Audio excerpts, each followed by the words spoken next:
Good evening. My name is Kate Schmidt. I'm the Executive Director of Faculty Affairs here at Pima Community College. Faculty Affairs is the unit that houses the Teaching and Learning Center, and we work collaboratively with all divisions of the college to continue to offer support to faculty and administration to improve teaching and learning. I want to welcome you to Pima Community College tonight, and I also want to give a special thanks to our community partner you will hear from, Arts Express.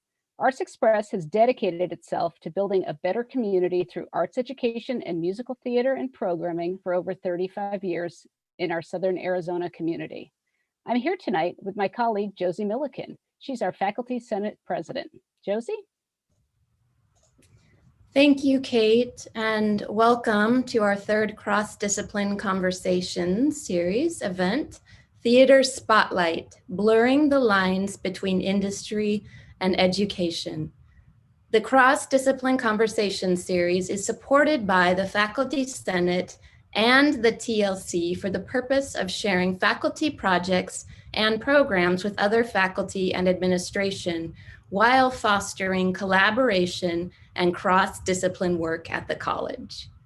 For this particular event, we wanted to make it a true cross-disciplines conversation by inviting a faculty colleague to moderate the event.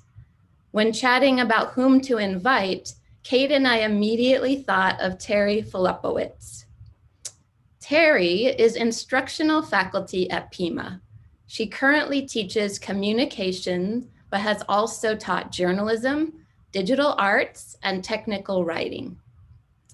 Currently, Terry is overseeing a project to create a mass communication and media focus in the communications department.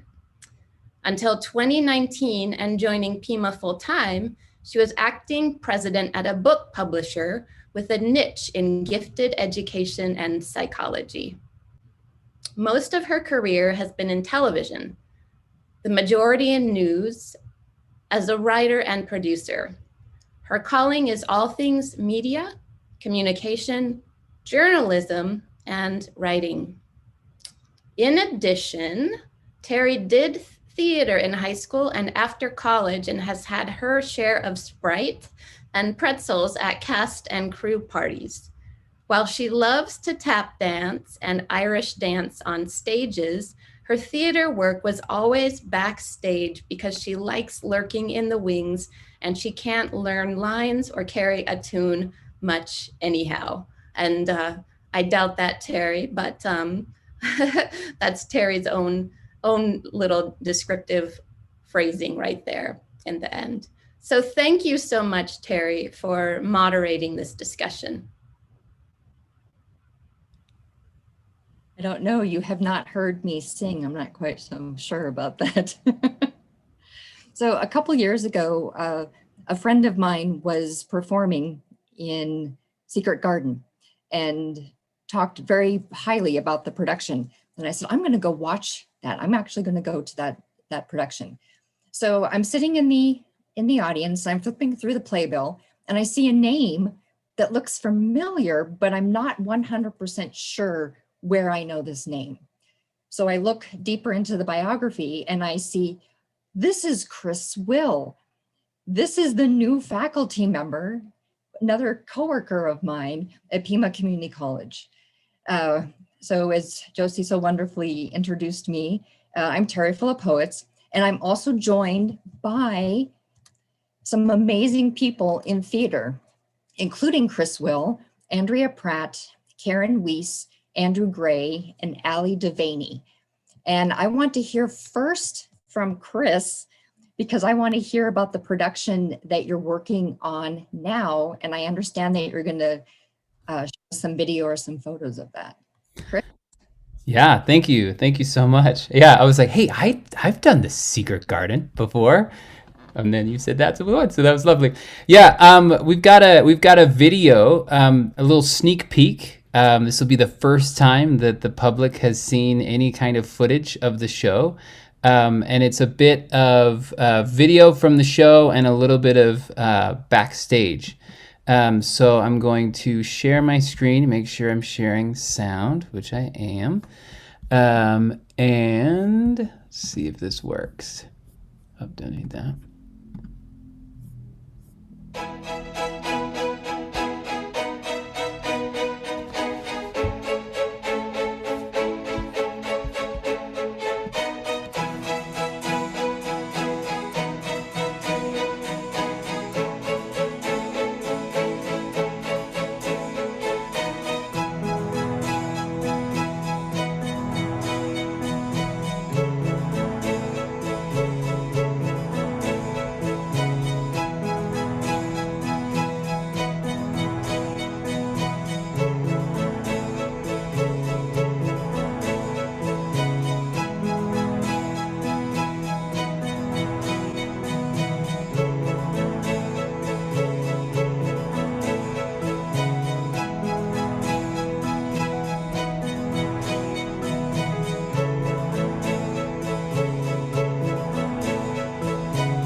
So Chris Will is the director of this production.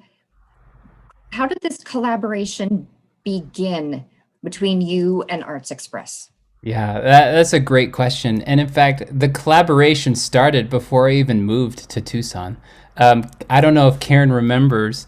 I got a phone call from Karen, I don't know, 2 months before I was even moving. I had already taken the job at Pima, accepted the job, and we were planning to move. I got a call from Karen, and Karen had called Todd Polstra, who used to be our full-time staff at Pima. And I believe Karen asked Todd if he wanted to direct a show for her in the wintertime. And he's like, no, I'm busy, I'm set. But ask this new guy. This new guy's coming into town, hot shot, whatever. Give him a call. And so Karen gave me a call, and I was just so honored that just to even get the phone call. And I was like, even if this directing job doesn't work out, like, this is amazing. Like, it felt right that like Tucson was literally calling me before I even moved there from Wyoming. And so I was able to get that job, and it was directing their Christmas Carol 3 years ago. And I just knew there was something special about Arts Express from the very first rehearsal and the very first conversation with Karen. And before I took the job at Pima, I really wanted to try to bridge the gap between the professional world and the educational world. Because as an educator, I've kind of seen this gap between what we're doing in school and what they're doing in the industry. And so we really have been collaborating for the last 3 years in all sorts of different ways, with me directing shows for them and then having our students at Pima opportunity to be on stage and backstage, having Pima provide the places for the Monties to do some rehearsals before COVID and everything. So this really, isn't the first time that Pima and Arts Express have been collaborating as a partnership. We just decided, hey, let's make it a little more formal, and maybe let's see if doing a show together is something that could work, and it really has. So, yeah, like I said, from the very beginning, I feel like Arts Express and Pima have been collaborating from day one. So you mentioned Karen's name already. Karen, who's the executive director of Arts Express. So Karen, what has this experience been like for you? What have been some of the benefits? Well, it's so funny to hear Chris talking about when we first met, because it was by phone and I was driving, and when he said, yes, I'm interested in collaborating, and then we started talking about education and professional theater. All of these things that I've been wanting to do for so long within Arts Express was like happening in like a matter of minutes. And so I already felt that bond, which was so cool. And then he and I have been talking about that for years. And then all of a sudden it started happening about a year ago. And we were by then on Zoom because of COVID. But I'll never forget looking at him and his looking back at me like, we're really finally doing this. We're actually bringing together Pima and Arts Express. We're bringing together professional theater with students in education, and we're looking at doing it in a real integrated way.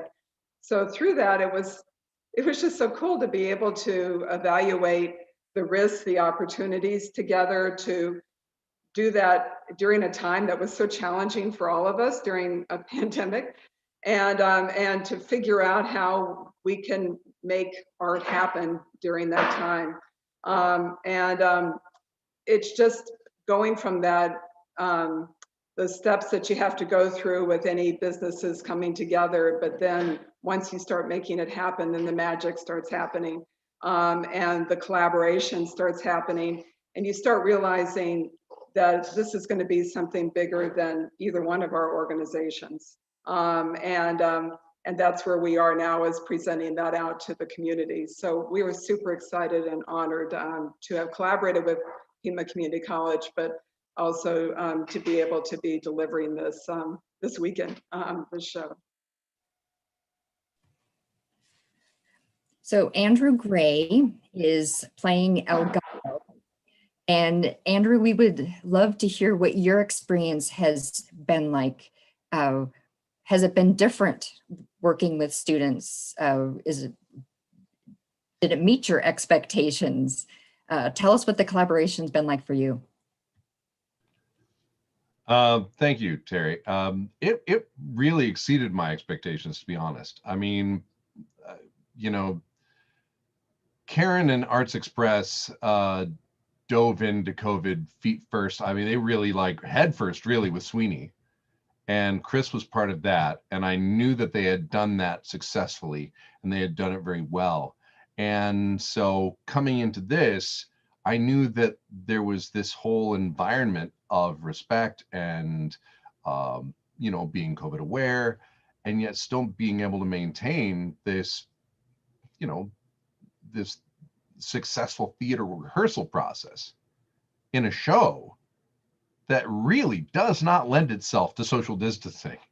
I remember Chris commenting, we were in the second or third rehearsal, and he was like, I was going through the script, and I was like, please. He was like, no, don't let them kiss. Right. They have to kiss. Okay, we got to figure that out, So the way that Chris and Andrea designed the set and really planned the production to make it all work, despite those restraints, was amazing, and the students really impressed me.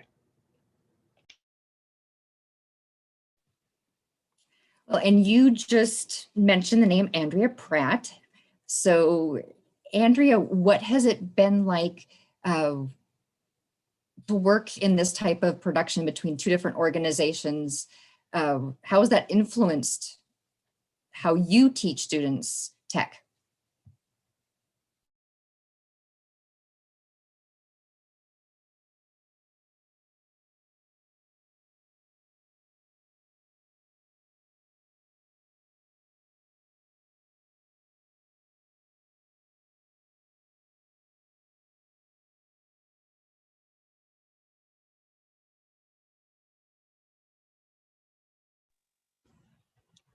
Andrea, do you know you're muted? I'm so sorry. We were just talking about that. It's fine. It's fine. Thank you for that question. I've learned that having the student, as unexperienced as they are, putting them immediately in the hot seat and giving them full autonomy makes them become the most successful that they're able to be. They have an urgency to bring the best part of their talent forward, and it's been an honor watching that happen.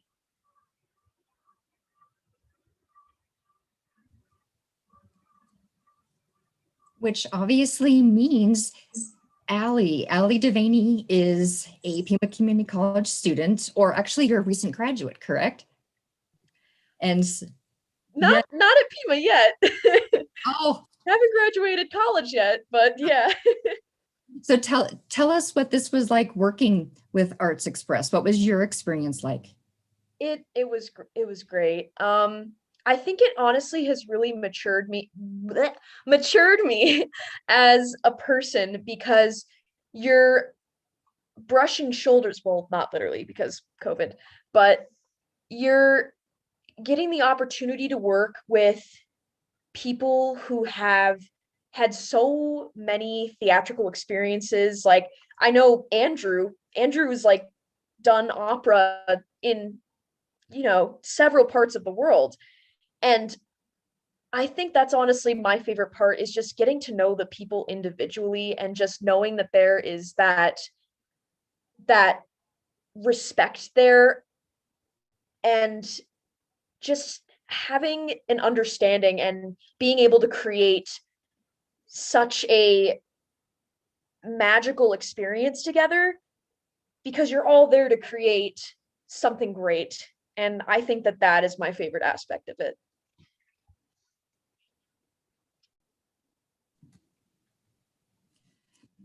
So if you were going to, this is for any of you, if any of you were going to change something about the collaboration, if you were going to do anything to, to make things shine even brighter than they already are, what would you change? Well, I'll start. It's an easy one. I would change that we would be able to not have COVID and have the audience really experience what we've experienced. I mean, during rehearsal, I felt that the whole time, where I was just like, it's not fair. I mean, I'm very proud of the video. It looks really cool. And it was a new way for us to kind of explore how to tell a theatrical story that's not a film, but it's still theater. And so very innovative, loved it. It was awesome. But I'm sitting in these rehearsals, especially towards the end, and I'm just like, but the audience will never be in this same space and like feel what the audience feel, the characters feel. And so I know it's an easy, quick question, but would love to have the same opportunity, but share it like we normally do with an audience.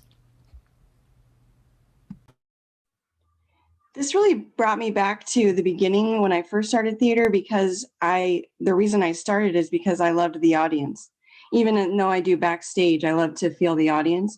And I remembered that through the whole process. And I even remembered in a Zoom call, because we were rehearsing before this and they showed the video and Allie had not seen it. And I didn't take my eyes off of her reacting the whole time, because that's really what we do it for.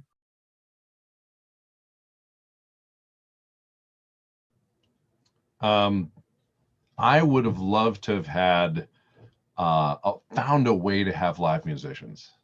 This score is so dynamic, and it just really is so beautifully written that it really allows you to be dynamic with it when you're singing and you're doing all the acting and everything, and you can have musical pranks, and we did a wonderful job. They did an amazing job with the musical track that we had.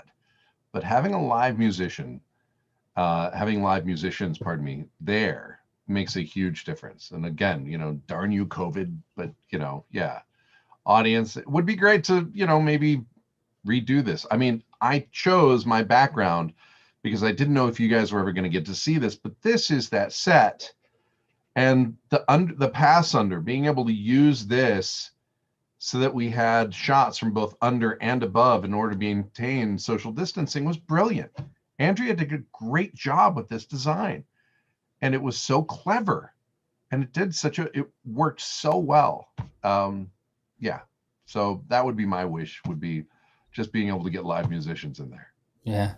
Can I piggyback off that just a bit? Two things. One, when we were talking about the audience, we were like, what do we do? Do we have like a laugh track? Like, do we literally try to put in the audience so then that can help the actors? And like, we spent a lot of time like talking about that.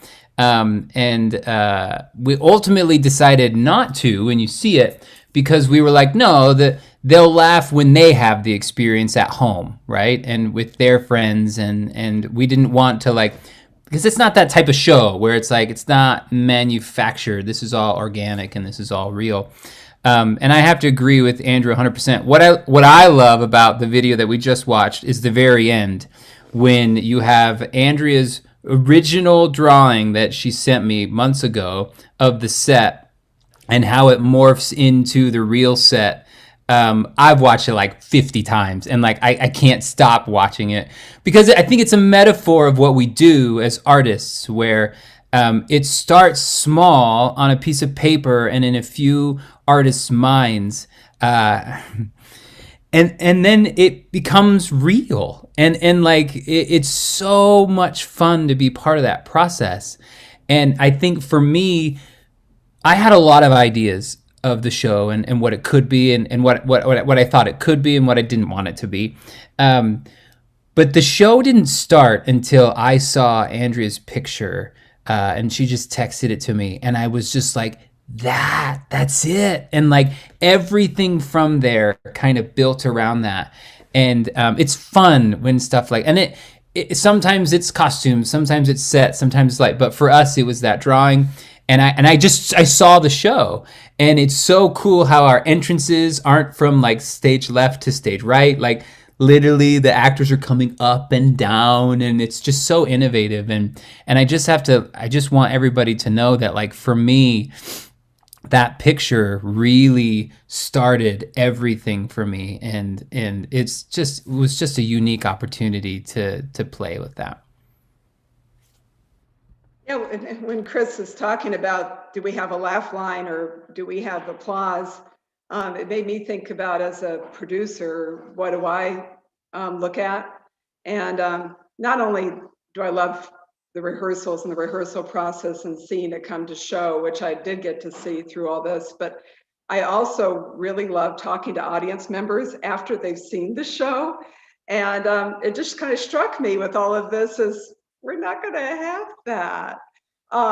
So I'm hoping that people are active on social media, that they're active with their questions tonight.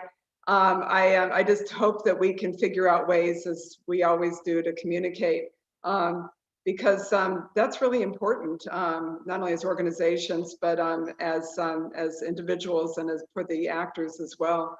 For them to be doing this without hearing the response from the audience really made them have to think even more, and to get into their characters even more, and to learn how to respond to each other, to the other actors even more. So that raised the creativity another bar. So I'm looking forward to hearing how the audience responds to it after we performed it. We have a question from our audience right now. What was your favorite part of the show?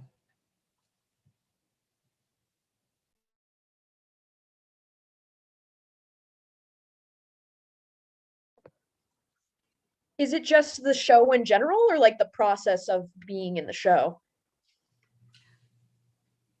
Maybe either. It's Ooh, your interpretation. that's true.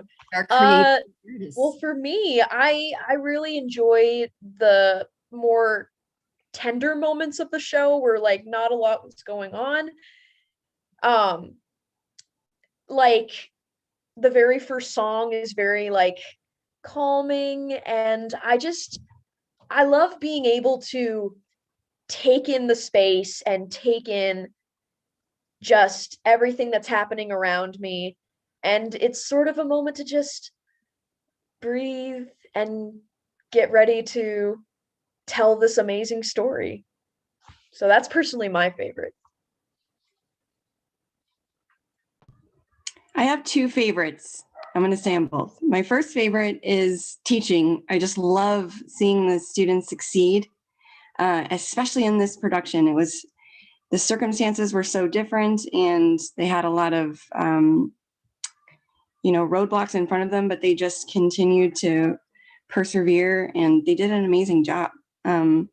My second is the process, just like Chris said earlier, I just love collaborating. I especially love collaborating with Chris. It's like our ideas just flow in the same circle. It's so strange and great. And I hadn't been able to work with him for a while because we had been working on different projects. We were just trying to figure out, okay, how are we doing this COVID thing? So working together again was like, oh yeah, I remember. This is awesome. It's just, I love the process. I think for me, some of my favorite moments in the show was when, and the process, is when you had a professional actor share a scene with one of the students. And, to watch the scene and not really tell who's the professional actor and who's the student. We're just storytelling. It's just good acting all around. And you can watch how the professional actor is guiding the student, but in a very gracious and humble and nice way, and not like, come on, keep up with me, what are you doing type of way. To just be able to watch that. And then, I had a realization in rehearsal. I was like, and these are mostly freshmen at a community college having the opportunity to perform with a professional actor. Like, I was just like, I want that. Like, I wanted that, right? Like, and to be able to give that quality of an experience and that quality in the show, those are my favorite moments. I mean, it was fun to just watch the students perform, and they're like, yes, they're getting it, and they're growing, and they're discovering who they are and what they can do. And then to watch the other moments in the scene where the two professional actors, like Nathan and Gretchen, right? They're just an amazing duo when you guys watch and to watch them work was great. But I think my favorite moment was that hybrid where it was like, oh, look at that. And like, look that it's working, and you can't really see a gap or a difference. Like, that was really a proud moment for me. Yeah, I'm going to piggyback off what Chris said, that, and actually something that Andrea said too. This production forced the students to focus in a way that a traditional production, you didn't, it was just different. It's just different. And they gave their all. And when you see it lock in, and they're just so wonderful. I mean, it was wonderful performing with Allie. She was fantastic. And everybody, and Donovan, and somebody, Sophia, she was our mute. She didn't have anything to say, and she kept finding creative ways to speak volumes without saying anything. And watching everybody commit to that was a joy. And being part of that, it was just so rewarding, being able to witness that and being invited to be part of this process again. It reminds you so much of, and I learned stuff. I mean, that's what this industry is. You just gotta keep learning, and it was really outstanding.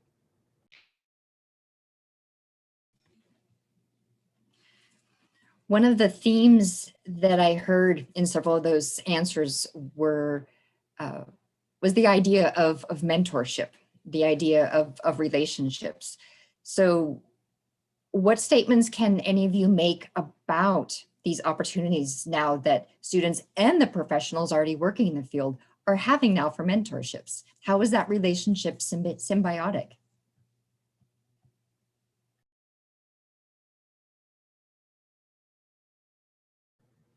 I think the biggest thing I'd have to say is that it's much rarer than you'd think in this current society where we're at, that you would have an opportunity for people that have been in the professional world to work with people who are either in school or just coming out of school. And it's a wonderful kind of relationship to develop with a group like Arts Express, because they know that they're developing. That Arts Express has been here. People know the Montes. They're wonderful awards that they do for high school students. And there's such a wonderful community group to make this kind of thing happen. Arizona Opera has their own resident artist program, but they pull from out of state often. To have a group like Arts Express make this happen is very, very special. And for Pima Community College to embrace it is just outstanding. For sure. I mean, I've just been blown away by the bigger picture that Andrew's talking about as far as how organizations can come together. We're a medium-sized, feisty, but medium-sized professional theater company. But to be working with a large organization like Pima has been interesting in terms of looking at how to integrate. And we integrate a lot. I mean, we collaborate a lot with other organizations. That's kind of the name of the game of our business model. But when you start looking at a production, you're looking at integrating on a whole different level. You're integrating the cast members, the crew, the production team. And so there's so much more that has to come together to make that collaboration work. But the piece for me that made it on a more personal level that answers that question is it's that individual interaction that starts happening and that trust that starts happening. For instance, I would interact more with some of the tech students, the student that was working with props, for instance, or the student that was working with costumes. And Nate, who was the prop master, would come in and ask about a certain prop and wasn't finding it at Pima, was wanting to look for it in Arts Express. And I'm like, go in the prop room, see what you can find. He goes, really? Like, yeah, really. And then, it's really cool to be able to see those wheels start turning, but that trust that you start developing, bringing it back, thinking outside of the box about how you might be able to use a certain item. For me, that was the cool part of being able to really get traction with what a mentorship would look like and what it can do, because it's all about individuals that are growing through the process. We grew through the process as well. Just amazing. I always tell my students there's two main things to be successful in theater. The first is to work as hard as you can to be excellent at your trade. And the second is to build relationships, a network that is like as strong as family. And I feel like this really started that for them, and it was wonderful. Yeah, I would have to say we're kind of going backwards as far as educational and theater, where actually having theater in a formal institution is actually relatively new. The old way that an actor would learn is they would be cast in a show as like spear holder number one, and they would just be on stage and no lines, but they're just watching. They get to be in the space, right? But then the education comes on breaks. The education comes when you're sitting around waiting for things to happen, and these older veteran actors would start giving their tips, would start giving their tricks, their trades. And so really, in my mind, we're going back to the root of real traditional education in theater, where sharing the stage is way more valuable than me as a professor having them read an acting book and give you a quiz. That the second way is, more stagnant and less informative. But the first way, the way that we did it with the show, it's more active, and that's how it used to be. And so that's why I knew if we could get all the nuts and bolts figured out, because that was important, and that's tricky with two institutions, if we could just get into that rehearsal space, I knew it was going to work, because it's worked for years before. It was really fun to be in that space and partake in that.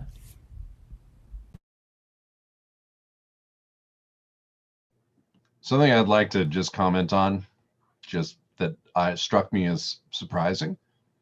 And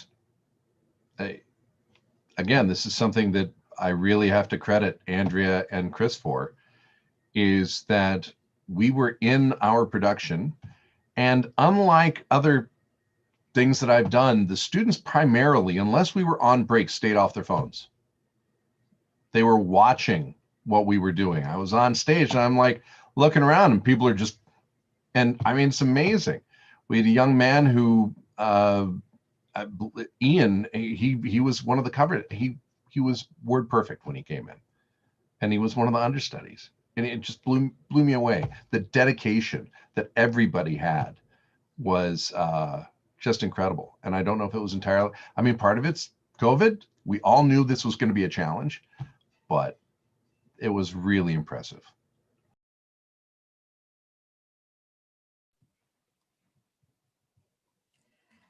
So one of the questions then I have is regarding what's it like to be a creative? More specifically, when does somebody become a professional in the arts? I mean, isn't it something that once a creative, then always a creative? So if somebody would like to start and address what's the life of a creative, when do you become a professional? That's such a great question. And there's a couple ways that you can answer it. I mean, the boring, cheap way is like the first moment you get paid. So like you get $20 to do a show, you're a professional. But I think there's something deeper, and I think your question has more meaning to it. And I actually think I am a professional, right? I do get paid to do this, and I've performed in very many professional ways. But I actually like to think myself as an amateur when you use the real root word of amateur, because the root word of amateur is for the love. You do it for the love. I don't have to get paid to do this, right? The only reason I require payment because my wife says that now that you do it, this is a job, you have to get compensated. Like all of the stuff that I've done for Pima and for Arts Express, I do it because I love it. And I think when you really become a professional is when you really fall in love with every part of it. I even love the stuff that's hard. I even love the stuff that's frustrating, and because I know that, like, one thing I've learned along the process is like all we are artistic problem solvers. That's all we do. Earlier on in my directing career, I was like, why does everything go wrong? Like I plan this thing and it never happens the way that I want it. Well, then it dawned on me that happens all the time. It never goes the way that you wanted it to. And so we're just artistic problem solvers is all that we do. But I remember for me personally, when I fell in love with the whole process of theater, and it actually wasn't on stage and it wasn't directing, It was for a dance concert in my undergraduate program, and I was gelling a light. My job was to put gels in a light, and that was it. But like one night it dawned on me in tech, I was like, if I don't put this amber number 456, I made that number up, I don't know if that's true, in the light, the performance won't be what it needs to be, right? And so that moment for me, I was like, oh my gosh, like what's great about theater is it's the number one collaborative art form. And to me, that's what I love about the theater. So I think for me, it's when you really fall in love with everything of the process. I think that's when it hits for me.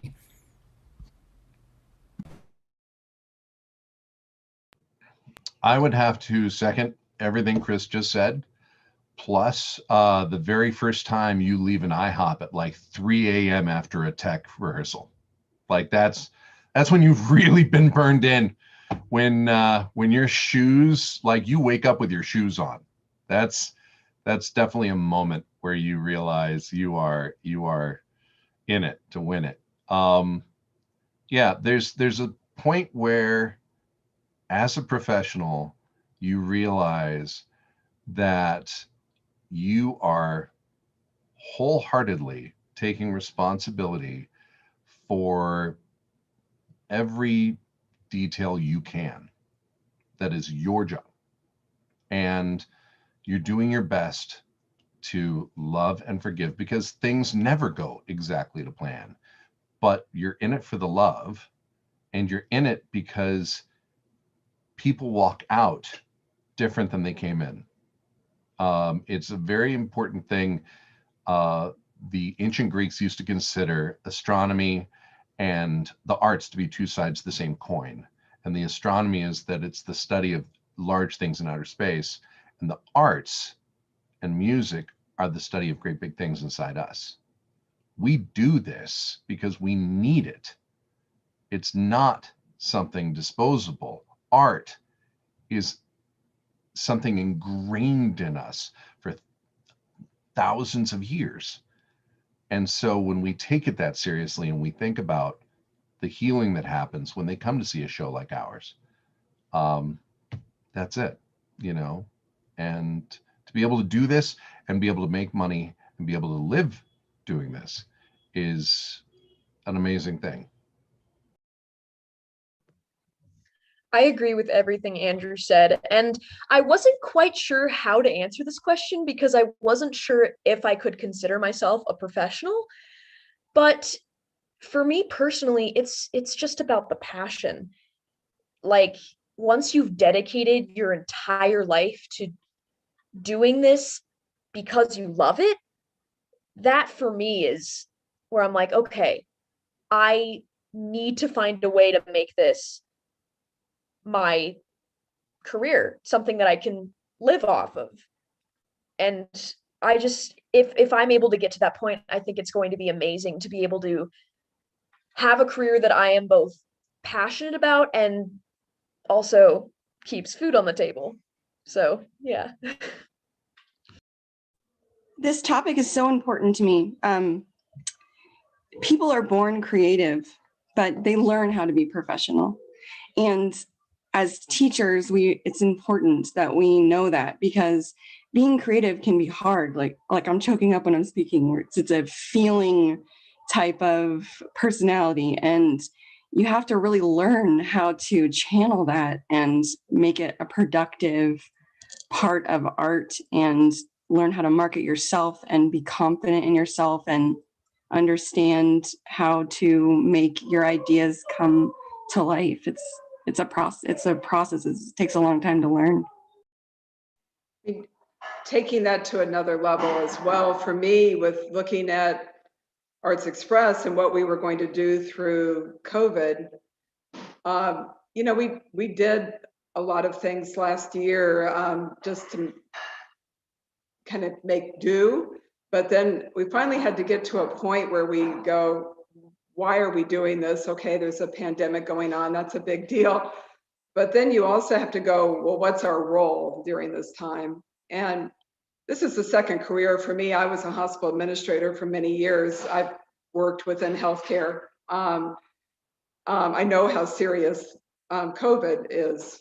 But as you look at what the arts is, it is essential. And for me, as long as we keep looking at the arts as not being essential, as long as through all of this that we looked at it as being back burner, then we would always be non-essential.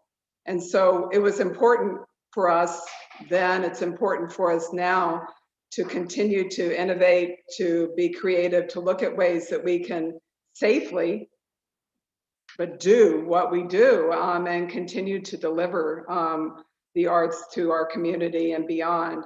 And I think that speaks as well to all of this is when you take it from being amateur to being professional, when you take it from to really look at your art form and internalize it to being, this is who I am, is when you start really thinking about how can you continue and persevere. And that's been a driving force throughout all of this. And I'll give it to Chris, who was one of the first people that said something that really made me come to that, which was he said, let's let safety inspire our creativity. And you might go, huh, what? But then when you start looking at that, you really can. And that's been so critically important through all of this.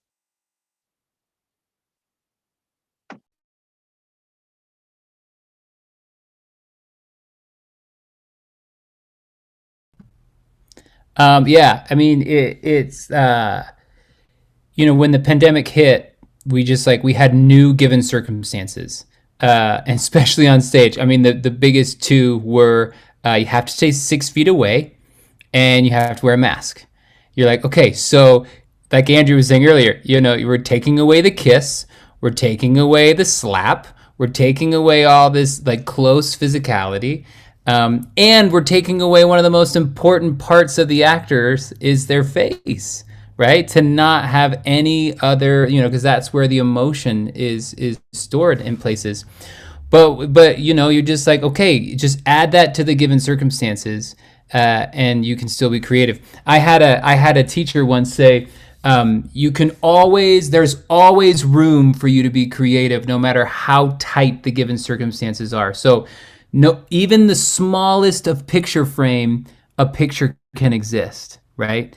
But you can't expect to paint this huge picture if you're given this really small picture frame. So we were, you know, looking back at this year, it's going to be proud, you know, and I have to say Karen was a really big drive in this, you know, COVID, you know, restricted theater where, you know, with our first one with Sweeney Todd, literally there were days, and I think one time I did call Karen and be like, I think we need to pull the plug. Like I've never said that before in a show, but I just was like, it's too scary out there. The infection rates are so high. What are we doing? And Karen's like, trust me, we've got this. We'll be safe, you know. But I think both at Pima and at Arts Express, we'll look back at this year and we'll be proud of what we did, and that we were safe. That was the always first thing. And like Karen said, it was just new parts of given circumstances, and then that gives you the opportunity to be creative. I mean, I had another professor once say that if failure is not an option, then creativity's not.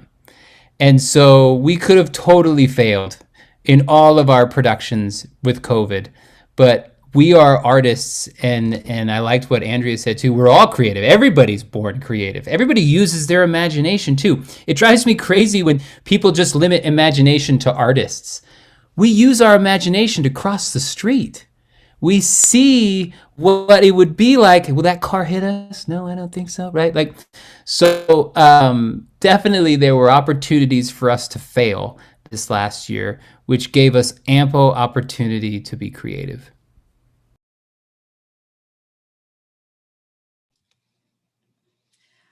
We all came to this event tonight to hear about a collaboration, but we truly are going to leave this event also being inspired, which leads to this question. the collaboration between Arts Express and Pima Community College, there is an impact beyond those two organizations, right? There's the ripple effect. I feel Andrea's passion. We all feel each other's passion. How does this affect the community? Where do you see this type of feeling? Where do you see this type of creativity spread from beyond these two buildings, these two organizations?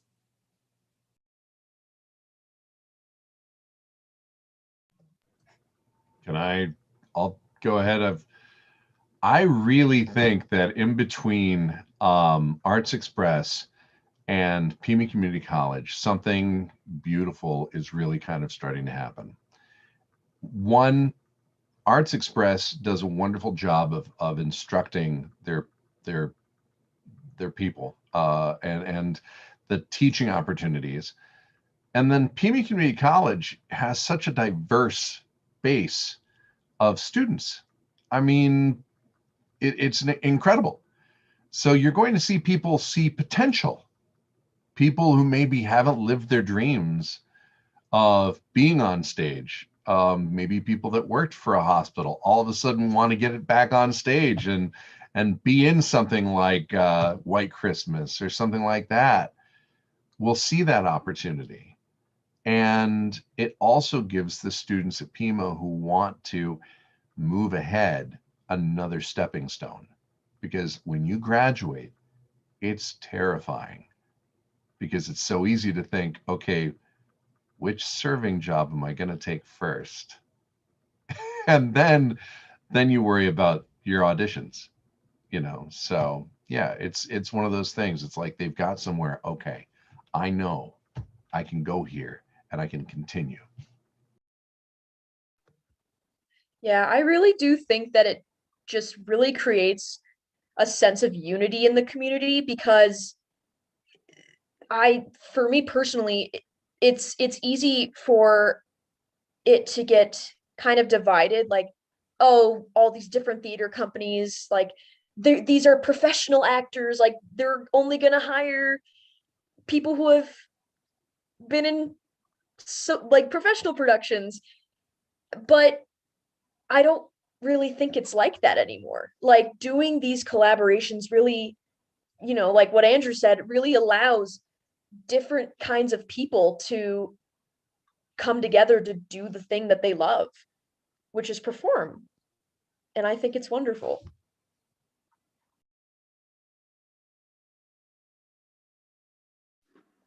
Well, I can say that we already employed a couple of the Pima students to be working on our next production. So there you have it. So, but in addition to that, I've had some students asking for reference letters and for referrals for other jobs and working with other theater companies as well. So that's part of what I see as far as the impact is just, again, creating those relationships, but looking at the bigger community. And as Allie was talking about, is not being afraid to step beyond that and to reach out. Because I mean, when it comes down to it, professionals are people too, and most of them aren't scary. Yeah. It really opens up those doors in a lot of ways. But the other part of it is just the message of the Fantasticks, and I think that will also have an impact as well. And I'm going to actually toss it back over to Chris to talk a little bit, and Andrea as well, talk a little bit about the design concept that you created there, because I think that really speaks to the metaphor of the Fantasticks. Yeah, Andrew, you take it. It was your baby. Well, Chris sent me a picture. I was like a year ago, and I was like, Chris, send me something, like a picture, or give me some info on how you want to take this. He sent me a picture of two trees, and they connected underneath, the roots connected to each other. So then my mind just took off, you know, that I just,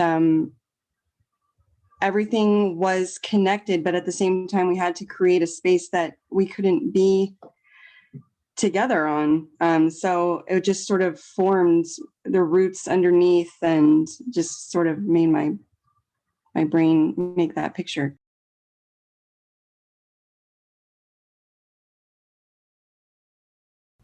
Yeah, and it was, like I said,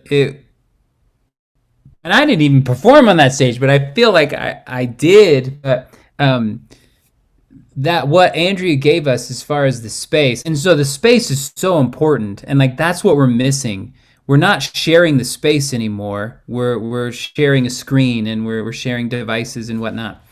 But it was so unique. I've never had an opportunity to stage a show on so unique stage like this, and it was just perfect for like what we're dealing with COVID and all this uncertainty.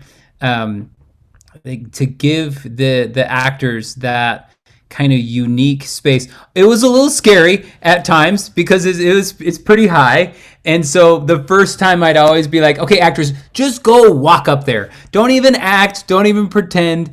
It's not scary. It may seem scary, but just go up and just feel out the space. You'll be fine. It's safe up there. And then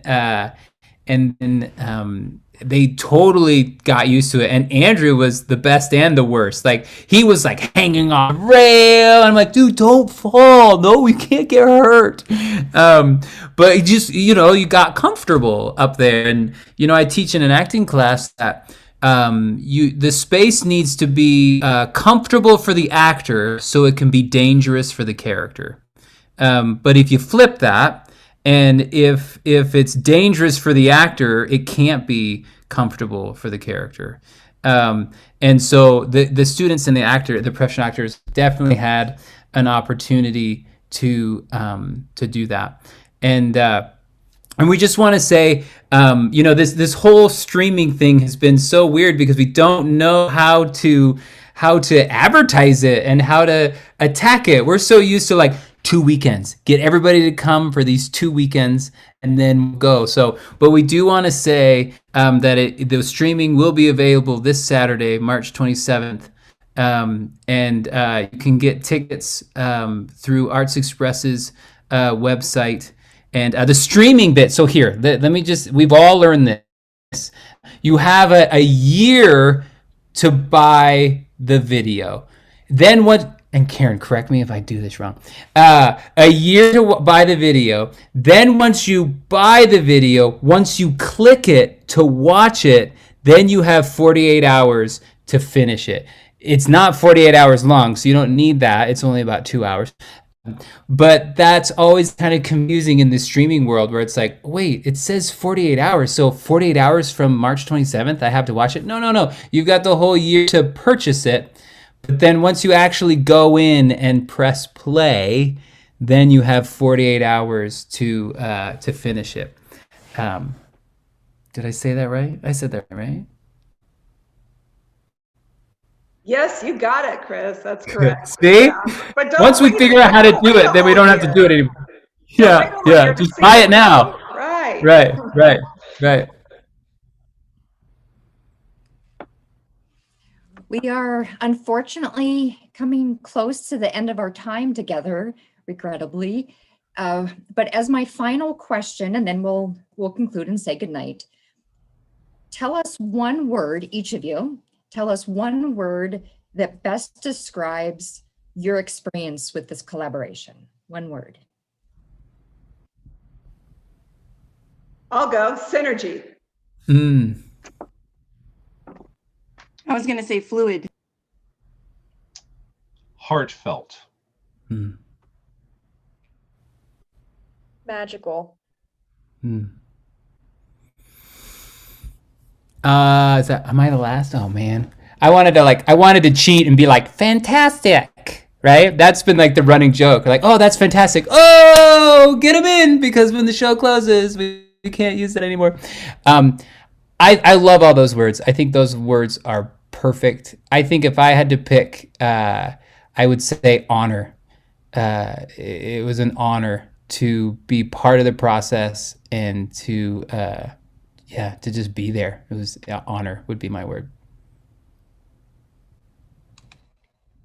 And it has been an absolute honor to be able to moderate and host this event tonight. Thank you to everybody in the audience, everybody on YouTube right now and who are going to watch this later. And honestly, thank you so much for all the organizers at Pima Community College that put together this particular event. And most importantly, really in this, or thank you so much to our panelists, to Chris, to Karen, to Andrew, to Allie, and to Andrea. Thank you everybody for joining us. Have a wonderful night.